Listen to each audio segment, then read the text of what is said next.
আসসালাতু ওয়াসসালামু আলাইকা রাসূলুল্লাহ ওয়া আলা আলিকা ওয়া সাহাবিকা ওয়া বারিকা সাল্লাম তাসলিমা। সম্মানিত দর্শক শ্রোতা, আজকে আলোচনা হবে পবিত্র কালামুল্লাহ শরীফের সূরা বাকারার ছোট্ট একটি আয়াতের আলোচনা।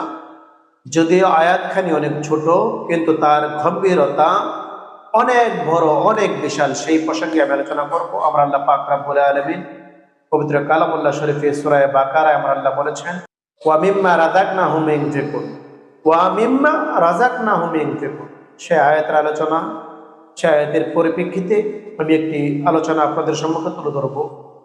আশা করি আলোচনাটা আপনারা শুনবেন এবং আমল করার চেষ্টা করবেন। যেই ঘরের মধ্যে উত্তম মহিলা রয়েছে, উত্তম স্ত্রী রয়েছে, উত্তম স্ত্রী যেই ঘরে রয়েছে, ওই ঘরের স্বামী কখনো সুদখোর হতে পারে না, কখনো ঘুষখোর হতে পারে না, কখনো নাপাক জিনিস